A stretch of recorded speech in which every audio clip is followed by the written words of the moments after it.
This is the part 4 of Business Ideas series which we can start in India, जिसमें हम बात करते हैं उन बिजनेस अपॉर्चुनिटीज के बारे में जो इंडिया में हम आसानी से शुरू कर सकते हैं। आज का बिजनेस आइडिया ना सिर्फ प्रॉफिटेबल है बल्कि एनवायरनमेंट के लिए भी बेनिफिशियल है। Eco friendly party supplies business. हर पार्टी एक सेलिब्रेशन होता है, लेकिन क्या आपने कभी सोचा एक सिंगल इवेंट कितना प्लास्टिक वेस्ट जनरेट करता है? Disposable plastic cups, plate, straws, balloons और भी बहुत सारी चीजें हर साल हजारों टन प्लास्टिक पोल्यूशन बढ़ाती हैं। आजकल लोग सिर्फ अपनी डेली लाइफस्टाइल में ही नहीं बल्कि वेडिंग्स में, बर्थडे पार्टीज में और बाकी इवेंट्स में भी सस्टेनेबल और इको फ्रेंडली ऑप्शंस ढूंढते हैं और प्रेफर करते हैं। इको फ्रेंडली पार्टी सप्लाईज की डिमांड रैपिडली ग्रो हो रही है और ये एक प्रॉफिटेबल और लॉन्ग टर्म बिजनेस आइडिया बन सकती है। आज के कंज्यूमर्स एनवायरनमेंट कॉन्शियस होते जा रहे हैं। चलिए बात करते हैं ये बिजनेस स्टार्ट करने के लिए आपको कैसे रिसर्च और डेवलपमेंट की जरूरत पड़ेगी। इवेंट प्लानर्स और कॉर्पोरेट फर्म्स अब प्लास्टिक ऑल्टरनेटिव्स ढूंढ रहे हैं। साथ ही गवर्नमेंट पॉलिसीज भी हैं जो सिंगल यूज प्लास्टिक को रेस्ट्रिक्ट कर रहे हैं, जिससे सस्टेनेबल प्रोडक्ट्स की जरूरत और भी बढ़ रही है मार्केट में। लोग इको फ्रेंडली प्रोडक्ट्स पर प्रीमियम प्राइस देने के लिए रेडी हो रहे हैं, जो बिजनेस के प्रॉफिट मार्जिन्स और ग्रोथ के लिए एक बड़ा एडवांटेज हो सकता है। Weddings, birthday party organizers, caterers और इवेंट वेन्यूज से भी बल्क ऑर्डर मिलने के चांसेस हैं, जो बिजनेस को और ज्यादा स्टेबल और स्केलेबल बना सकते हैं। यह एक लो कंपटीशन, हाई ग्रोथ इंडस्ट्री है जिसमें आपका एक यूनिक ब्रांड क्रिएट हो सकता है। अब जब हमने बिजनेस का ओवरव्यू समझ ही लिया, तो चलिए बात करते हैं आपको इको फ्रेंडली सप्लाईज के लिए रॉ मटेरियल कैसे सोर्स करना होगा। सबसे पहले आपको R&D पर फोकस करना होगा। ये समझना जरूरी है कि कौन सा रॉ मटेरियल अफोर्डेबल होना चाहिए, जो ड्यूरेबल भी हो और आपके मतलब का भी हो।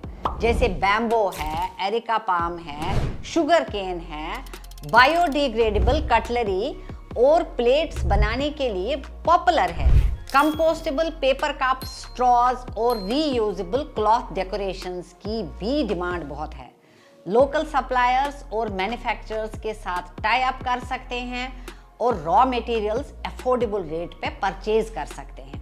अब सबसे जरूरी सवाल, इस बिजनेस को स्टार्ट करने के लिए कितनी इन्वेस्टमेंट शुरू में चाहिए? चलिए आपको ब्रेक डाउन करके बताते हैं। इनिशियल इन्वेस्टमेंट काफी इंपॉर्टेंट फैक्टर है इस बिजनेस के लिए। रॉ मटेरियल्स प्रोक्योरमेंट के लिए आपको कम से कम 50,000 से लेके 1.5 लाख तक का बजट होना चाहिए। अगर आप सेल्फ मैन्युफैक्चरिंग करना चाहते हैं छोटी मोटी चीजों के लिए, तो आपको 2 लाख रुपए एक्स्ट्रा लगेगा। अदरवाइज अगर आप आउटसोर्स करते हैं तो कॉस्ट इफेक्टिव होगा। ब्रांडिंग और पैकेजिंग पर 30,000 से लेके 1 लाख तक का खर्चा आपको लगेगा। अगर आप घर से शुरू करना चाहते हैं तो एक कमरे को यूज कर सकते हैं, आपको वेयर हाउस का खर्चा बच सकता है।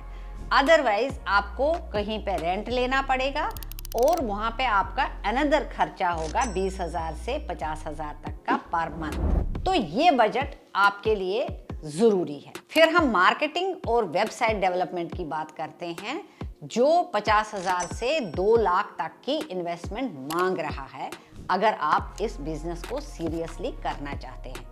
जबकि लाइसेंसिंग और कंप्लायंस जैसे GST रजिस्ट्रेशन है, MSME रजिस्ट्रेशन है, छोटी मोटी रजिस्ट्रेशन, वो आपको 10,000 से लेके 30,000 तक का खर्चा मांग रही है वन टाइम। हर बिजनेस को ग्रो करने के लिए मार्केटिंग जरूरी होती है और पैसा जाता भी है मार्केटिंग में ही। तो अब बात करते हैं कि अपनी इको फ्रेंडली पार्टी डेकोर को कैसे मार्केट किया जाए। मार्केटिंग के बिना कोई भी बिजनेस ग्रो नहीं कर सकता है।